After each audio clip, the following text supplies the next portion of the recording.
20,000 Leagues Under the Sea. Chapter 1. The Monster from the Deep.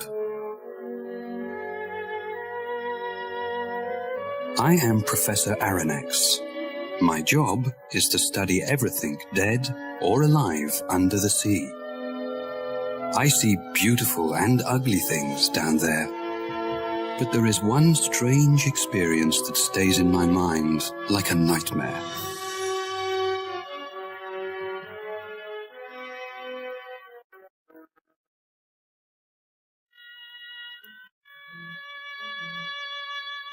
It was 1867.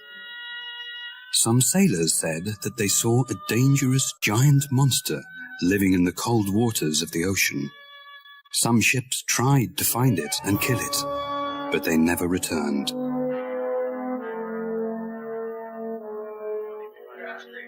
People said it looked like a whale.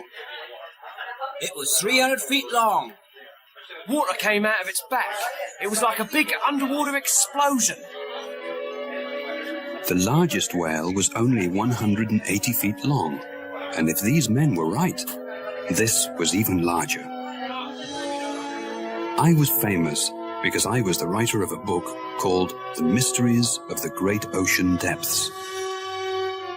When the captain of the American ship, the Abraham Lincoln, decided to leave and look for the monster, he asked me to go with them as an expert. The idea was very exciting. I invited my faithful assistant and good friend, Conseil, to go with me. He always helps me to organize the names and places of the wonderful, strange sea creatures that we find in the oceans of the world. He accepted the invitation and we got ready to go.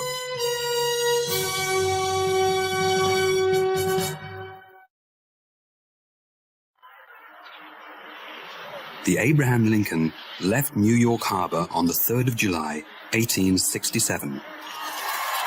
500,000 people were there to say goodbye. Ned Land, the famous whale killer, was also on the ship. Farragut, the captain of the ship, was a strong and brave man. When we first met, he shook my hand and smiled at me. Don't worry, the ocean isn't big enough for both the sea monster and me. I'll kill it or it'll kill me. All I know is that one of us will die. I didn't like this idea, but I didn't say anything at the time.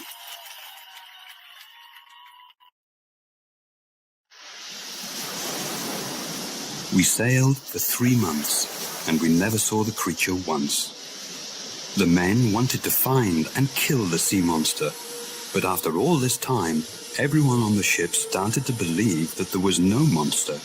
And then, it happened.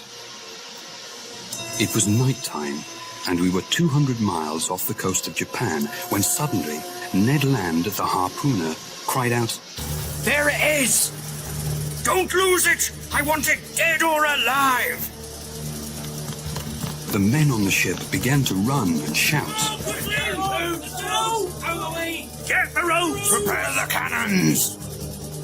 The creature looked as if it was asleep. We could see it because there was a strange light under the water. Then, a cannon fired at the monster. A cannonball hit it, but it didn't move. Captain Farragut didn't know what to do.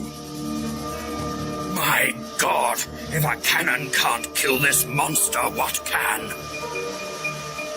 Just then, I saw Ned Land with his harpoon in his hands climbing to the front of the ship. Everyone watched him silently. I saw the harpoon leave his hand and hit the giant creature right in its back. Water shot out of the wound. Its force knocked me right out of the ship into the dark, cold ocean.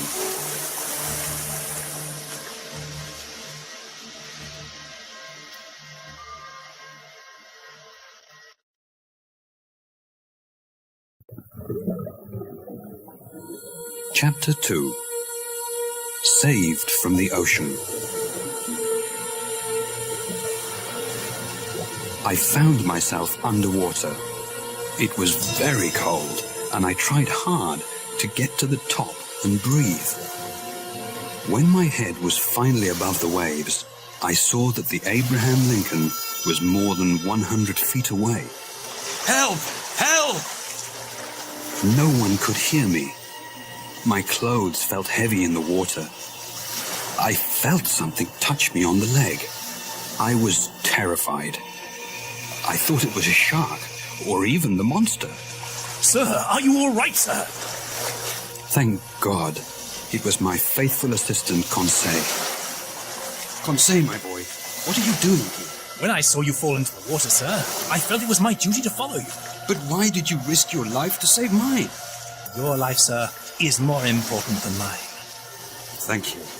You are a true friend. But what happened to the ship? I'm afraid the whale hit the ship, sir. It can't turn around.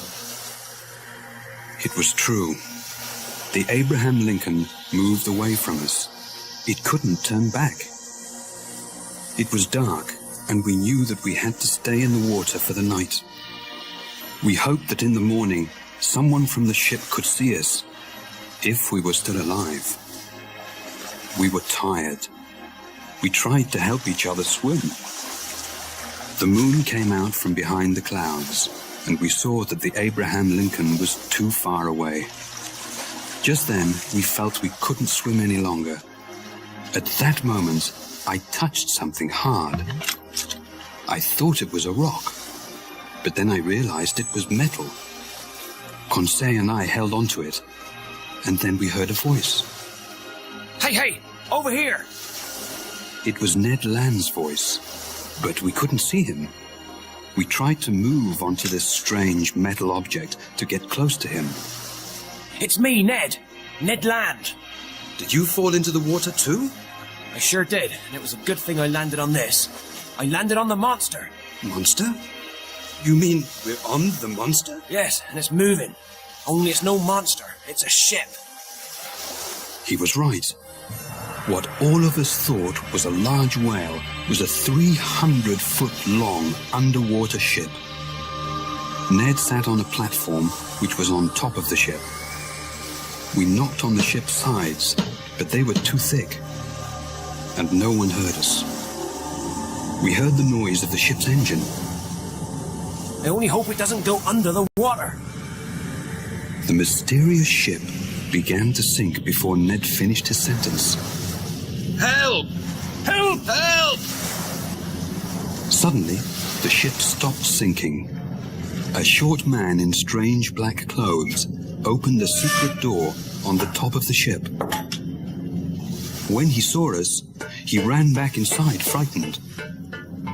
2 minutes later, 6 large men with black masks came out, took us by the arms, and took us down inside the ship.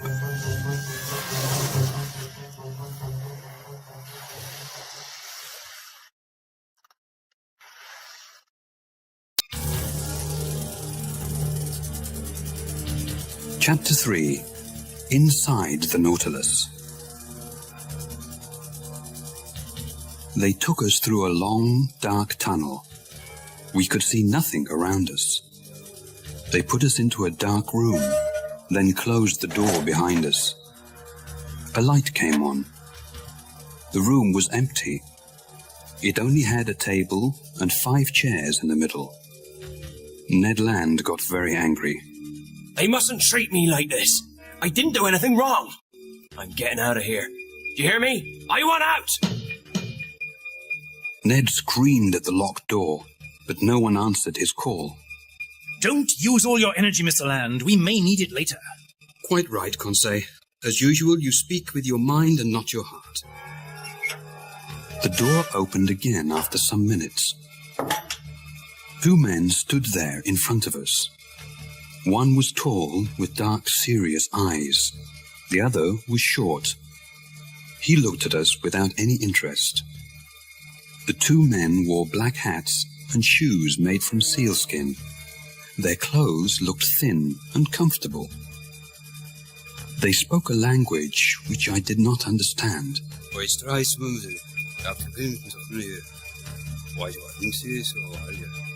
I spoke to them in French, German, and English. I told them our story, but they did not seem to understand. Mr. Land got angry again. You listen to me. You let us off this ship, or... There's no reason to be angry, Mr. Land. It is I who should be angry with you. The tall man was calm, and he spoke perfect English. He surprised all of us, and we didn't say a word. You are on the Nautilus. I am its captain, and my name is Captain Nemo. This ship and my own life is a secret to the outside world.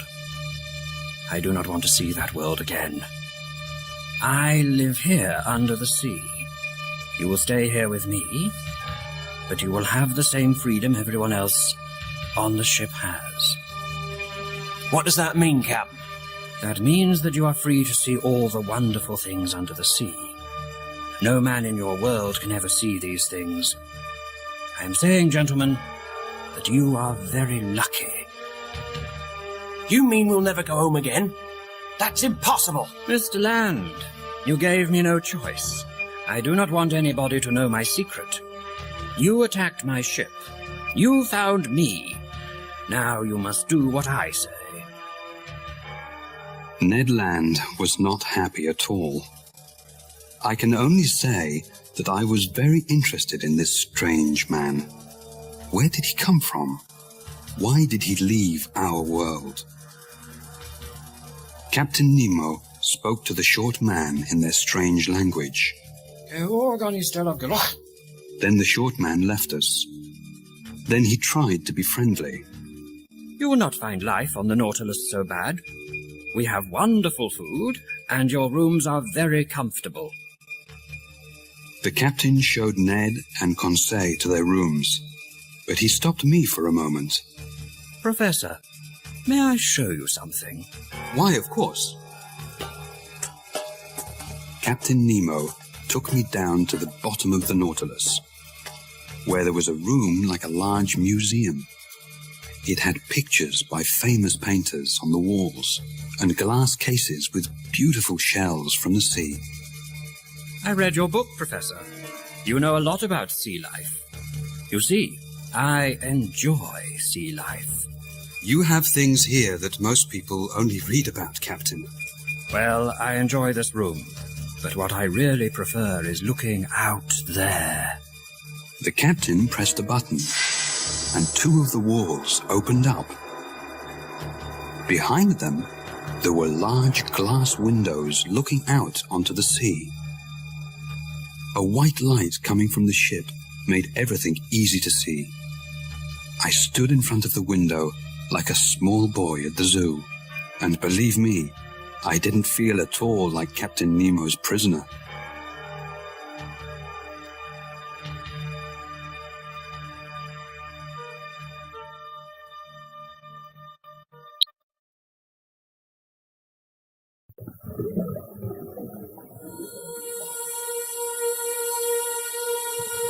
Chapter 4. Outside the Nautilus.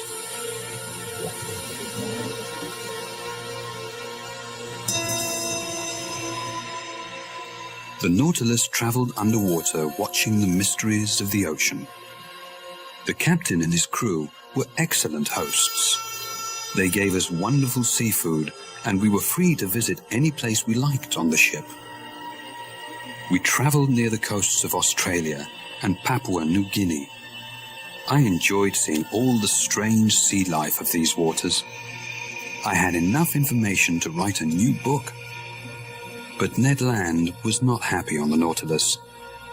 He was a whale hunter, and his life was above the water, hunting whales. One morning, he asked Conseil and me to go to his room to talk. I want to talk about our escape. Our escape? We're underwater. How can we escape? Not now. This ship goes above water every 2 days to fill it with clean air. When we're near land, we have to try to escape. The waters we are in now are full of sharks, Mr. Land. I know that, Professor. We'll wait. When we get close to a country we know, we'll try to escape. But how will we leave the Nautilus? Ned Land had no time to answer this question. There was a loud crash, and we all fell to the floor. The lights went on and off, and the engine stopped. The top of the Nautilus was just above the surface of the water. I saw Captain Nemo on the platform outside the ship. The ship was between two large rocks, unable to move. We had to wait 6 days for the water to rise before the ship could leave. The captain didn't seem at all worried. The sea brought us here. The sea will take us away. We were very close to Papua. I could see it from the ship. Ned Land asked the captain if we could go on land and hunt some animals, because he didn't want to eat fish. Captain Nemo let the three of us go. This didn't surprise me at all. There were only cannibals on Papua. We couldn't escape because they would kill us. There was a small boat on the Nautilus which we used to get to land. Captain Nemo gave us guns, and we were all excited to return to land and feel free again.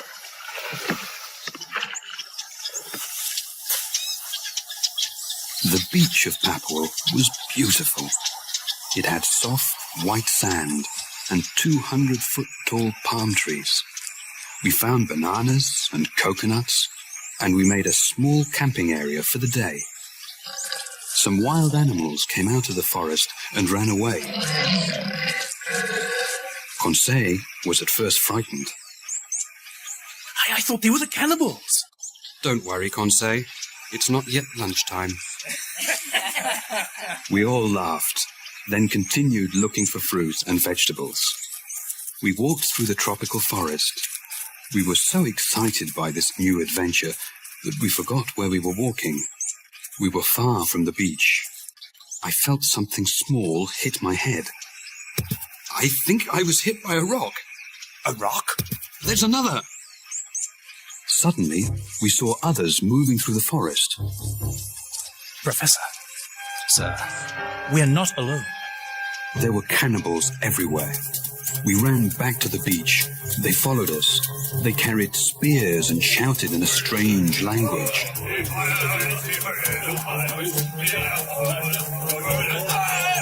We jumped into the boat, leaving all our food and guns behind. They got into the water after us. Some of them came in their own boats. They threw spears at us, but they all missed. We jumped back on the Nautilus and went below. I found Captain Nemo in a small room next to the museum. He was playing the piano.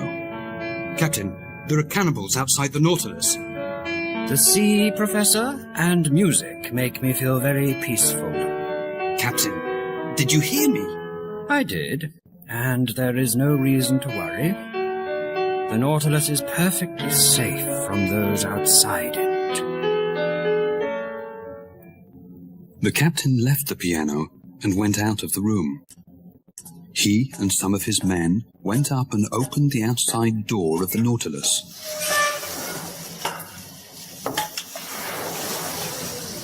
Several cannibals looked down inside. One tried to get in, but when his hand touched the ship, he screamed. Another tried the same thing, and he also screamed. Soon, all of them swam away. You see, Professor, there is electricity around that door. Anyone who touches it feels great pain. I felt terrified. The captain had everything he needed to protect himself and his men. He also had everything he needed to keep us prisoners.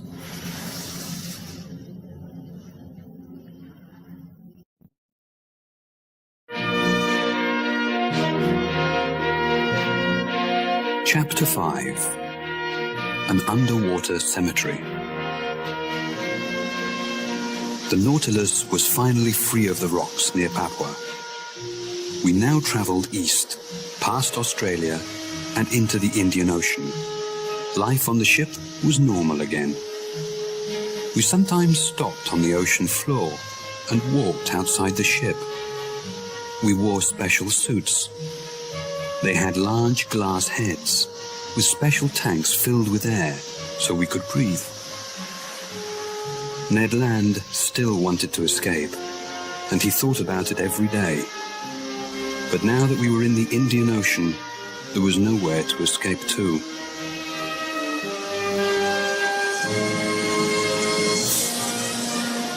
One afternoon, while the Nautilus was on the surface of the water, I went upstairs to have a look outside.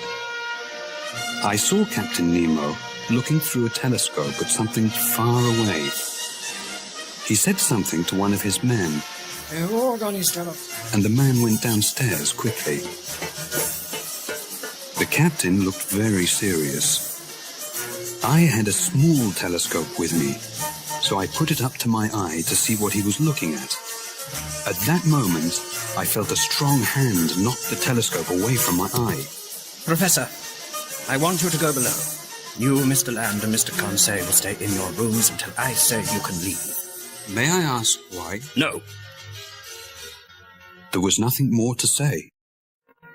Captain Nemo was upset about something, and he had the power to tell us what to do. I went to my room quietly. They served our dinner in our rooms. I fell asleep quickly. When I woke up, I thought that they put something in our food to make us sleep.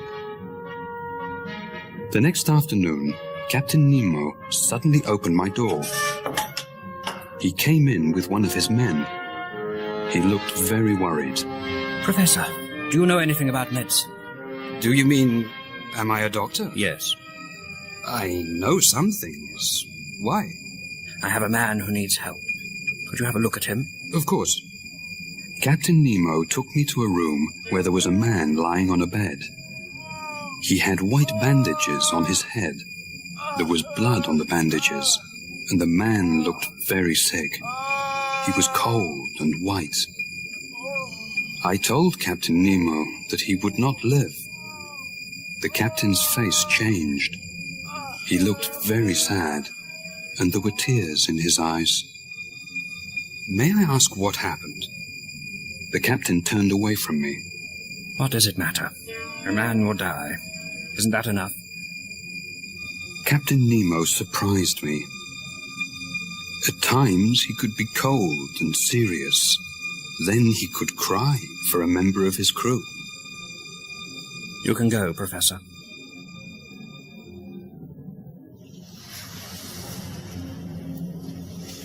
The next day, I saw the captain on the platform. It was a bright, sunny day. I did not want to say anything about the sick man, but I was curious. I asked him if he wanted to go for a walk on the ocean floor.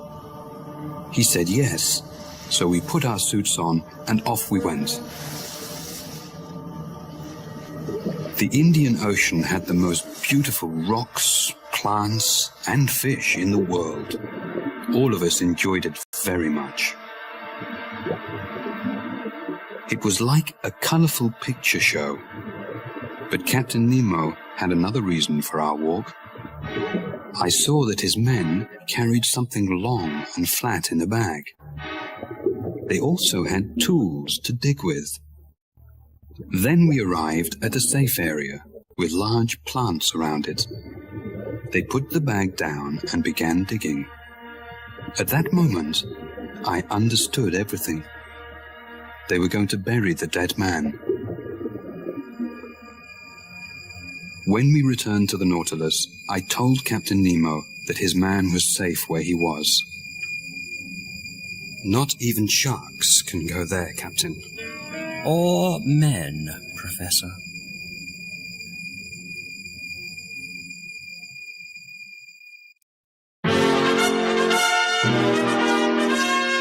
Chapter 6. The Giant Pearl and the Shark.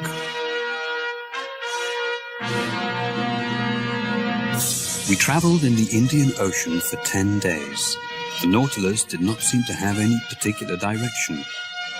I did not see Captain Nemo for some days after the man's death. He stayed locked in his room. The ship was quiet. One day, Conseil, Ned Land and I were in the museum room. We were looking through the underwater windows at the beautiful fish. I wanted to know what the others thought of Captain Nemo. Conseil said, I think he's a scientist who never had any success. That's why he's here under the sea. He's not famous, and he's angry about that. I think he's crazy, and we will die here unless we escape. I think you're both wrong. He's angry about something. He is not free here. He loves the sea, yes, but there is something missing from his life. Maybe he blames someone for that, and I think he wants to hurt that person. As I said this, the walls closed over the side windows, and Captain Nemo walked in. Would you like to go pearl fishing? This is the richest part of the world to fish for pearls. We all looked at each other and agreed. We were prisoners, but it was exciting to see all of the mysteries under the sea.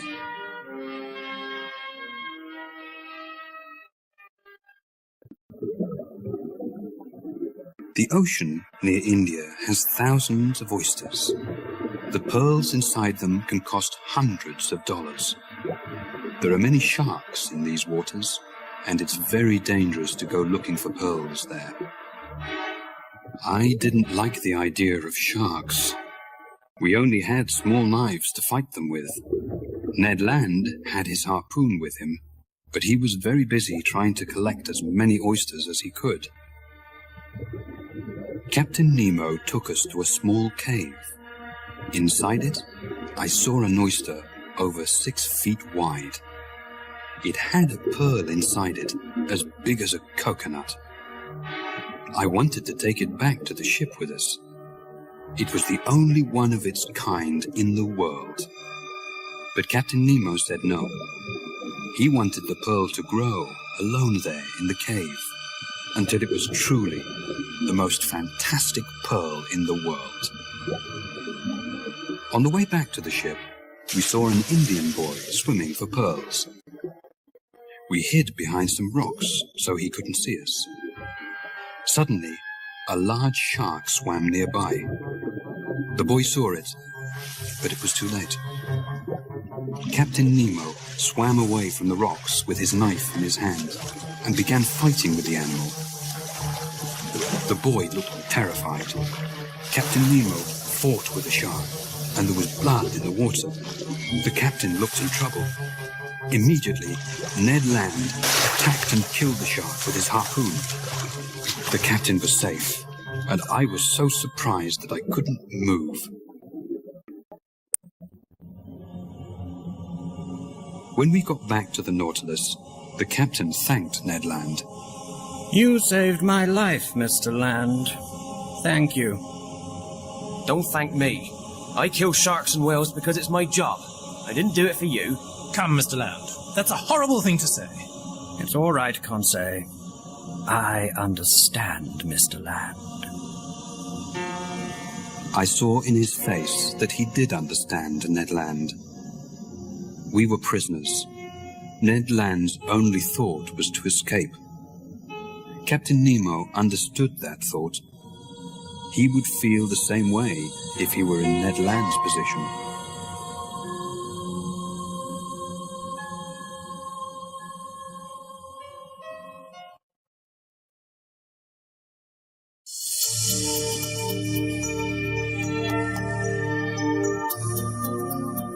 Chapter 7. The Lost City. Captain Nemo took us north through the Indian Ocean to the Red Sea, but the Red Sea had no exit. As we got closer to Egypt, I went upstairs to the glass room at the top of the ship. It was dark outside. We were a long way under the sea. Captain Nemo turned on the outside lights. I don't understand, Captain. There is no exit here. We cannot go through the land. But we can go under it. Watch. We moved down below the country of Egypt. Suddenly, I saw a large hole in the rock. A tunnel. That's right, Professor. and we are going through. The Nautilus shook as we went through the small tunnel. It looked like an old cave. Then, water surrounded the ship, and there was no more land. When Conseil and Ned woke up, I told them that we were in the Mediterranean Sea. But how? Who cares how? Now's our chance. When we go up again, we're going to escape. We're close to Europe, and we can take the small boat to get to land. Do you agree? I could not think only of myself. Conseil loved the sea, but I did not think he wanted to live his life there. Ned Land could not escape without our help. I agree. Only tell me when you are ready. But the Nautilus did not go near the surface of the water again for some time. In fact, we went further down. Ned Land stayed in his room. I felt sorry for him, but I loved the sea. For many hours, I stood in front of the window in the museum. We sailed through the Mediterranean Sea and entered the deep, mysterious Atlantic Ocean. The ocean became dark, and we continued to go further and further down. Captain Nemo came into the museum as I studied the ocean floor. I have a little surprise for you, Professor. As he said this, a bright light appeared from behind the mountain of rocks in front of us. What is it? Just watch. We came closer to the light, and I could see trees on the ocean floor. That's not possible. The Nautilus moved up over the mountain, and I saw that the light came from an old underwater volcano. There was no fire, but the hot lava still produced light. The light showed us part of the ocean floor. There were stone houses and ancient temples on it. I did not understand how such things could be there.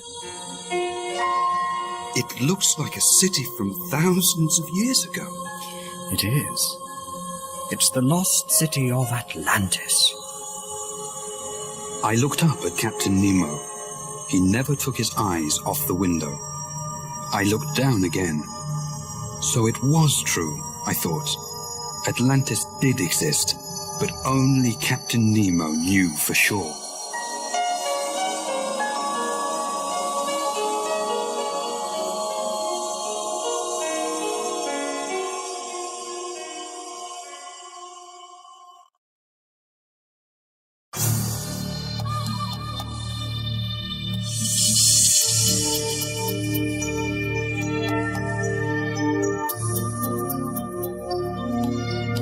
Chapter 8. The Giant Squid. We travelled through the Atlantic Ocean down to the South Pole. We went under the ice and came out on the other side. Imagine what we saw. Penguins, whales, polar bears, dolphins, icebergs. It was like a dream, and we saw it from the inside of the Nautilus. We continued up the coast of South America.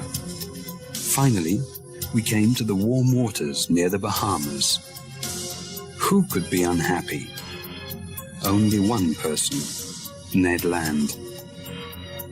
Conseil, Ned and I were in the museum, looking out at old stone walls, 5,000 feet under the sea. There are giant squid in the holes of those walls. Come, Professor. You don't believe that, do you? What giant squid, sir? Well, the giant squid is really just a story. Many people like to tell stories about giant squid, but no one knows if they're true. But I know one man who said he saw one. How long was it? 20 feet. Did it have 8 tentacles like snakes coming out of a big round head? Yes. And did it have a mouth and nose like a bird's? Yes. Why, Conseil? Because I think I see it right there. I looked out of the window, and there was a 25-foot giant squid. It moved close to the Nautilus, and it hit the window with its long tentacles. The Nautilus was too strong for it, but it was a very frightening creature. Soon, other, smaller squid came near the window. They all wanted to attack the ship. They did not know what it was. Suddenly, the Nautilus stopped. Captain Nemo came into the museum. Is something wrong, Captain? Yes. One of those ugly creatures is caught in our propeller. What can we do? We can take the ship up, then try to free the monster. Captain Nemo never thought of danger. He thought nothing could stop him, his men, or his ship. We all went upstairs. Captain Nemo gave us all axes to cut the squid's tentacles if they attacked.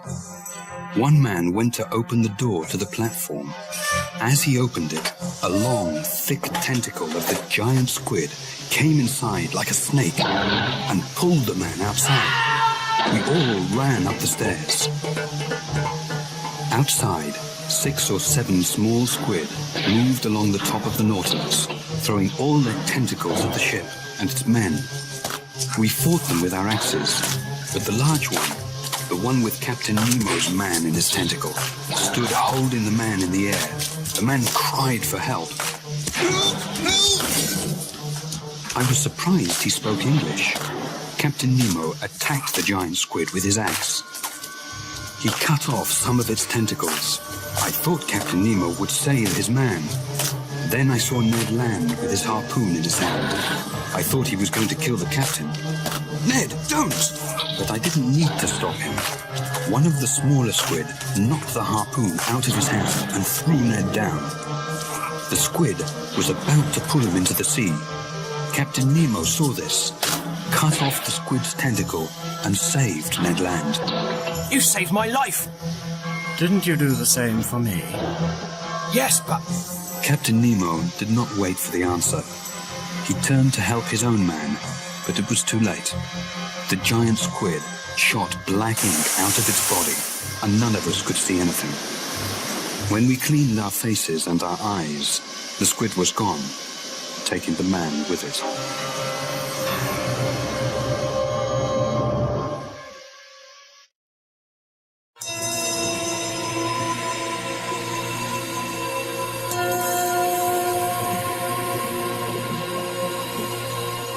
Chapter 9. The Battle. The Nautilus was quiet again. The only sound we could hear was the ship's engine. Captain Nemo stayed in his library. I didn't see him for several days. The same thing happened after the death of one of his men. I thought there was something more to this. Maybe Captain Nemo thought that soon all his men would die, and the Nautilus and his secret would be lost. Ned Land could not wait any longer. I want you to talk to the captain, Professor. Ask him if we can leave. Now is not the time, Ned. It is. If you don't speak to him, I'm going to do it myself. All right, Ned. I'll do it. When? Soon. No, Professor, now. I had no choice. Ned Land lost his temper, and I thought Captain Nemo might listen to me and let us go. I found the captain in his library. He stood and looked at a picture of a young woman with 2 small children. He didn't hear me go in. He looked very sad. Who was this woman?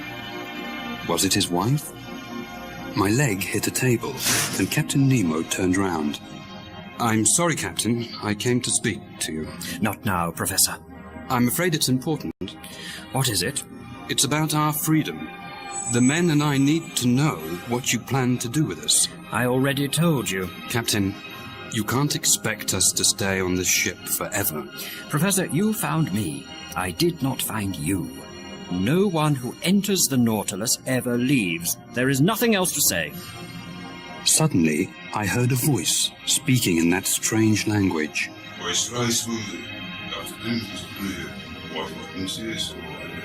The voice came from another room. It was one of the captain's men. The captain became very angry. Professor, I want you to go to your room. I left the captain, but I didn't return to my room. I went upstairs to the platform. There I found Ned and Conseil. Sir, it's a ship. There was a ship traveling very fast towards us. Hey, we're over here! Ned Land tried to call the ship over. The ship answered with cannonball. They're firing at us! Hey, over here! Don't shoot! Suddenly, Ned Land saw Captain Nemo. I want all three of you to go to your rooms now. The ship came closer. Captain Nemo's men got ready to fight it. This is my real enemy. They killed my friends and family. Now it's my turn to kill them. Captain Nemo put a black flag on the Nautilus with a yellow N in the center of it. We all went down inside the ship. I watched the fight from the glass window in the museum. The Nautilus shook from the explosions of the cannonballs in the water, but it went forward, ready to attack the enemy ship. The Nautilus made a hole in the bottom of the enemy ship with its sharp nose. I saw the men on the other ship fall into the water. There was a loud explosion and then silence.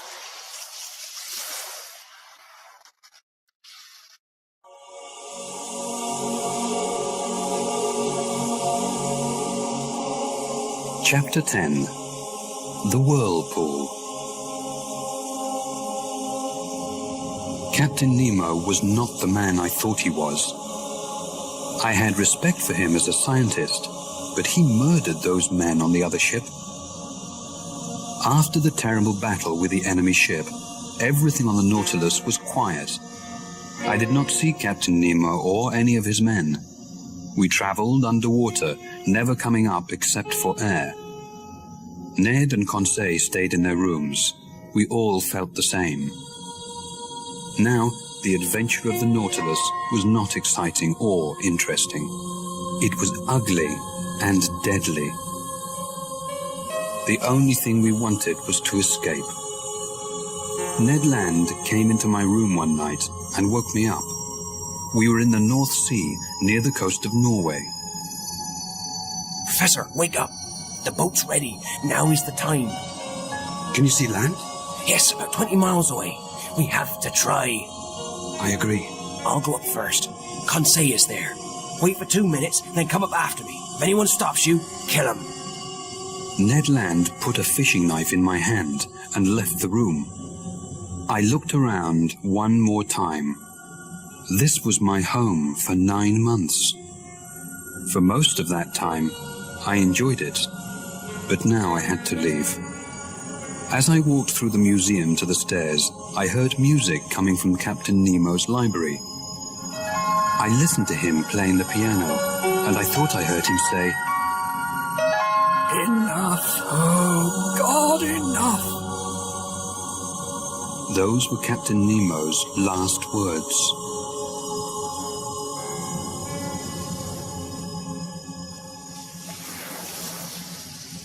I found Ned Land and Conseil in the small boat on the platform. Ned worked quickly to set it free.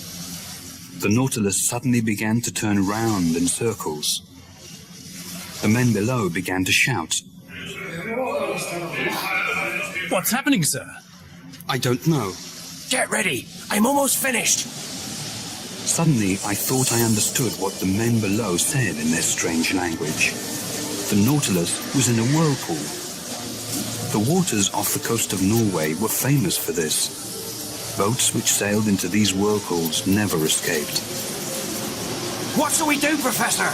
Don't free the boat. We'll never make it. I can't hold it. We're gonna... I heard a loud snap. Something hit me on the head, and that's the last thing I remember.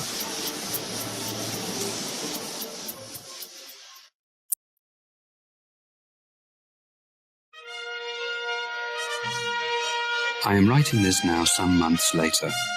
I am safe now. The whirlpool threw our boat away from the Nautilus. Some fishermen found us and took us to the shore. I do not know what happened to Captain Nemo and the Nautilus. Maybe he is still alive, living under the sea.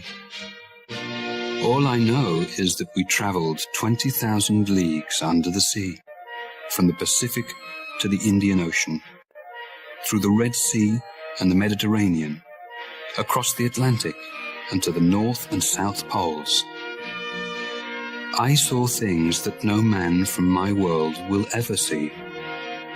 It was a strange and wonderful adventure, one I will never forget.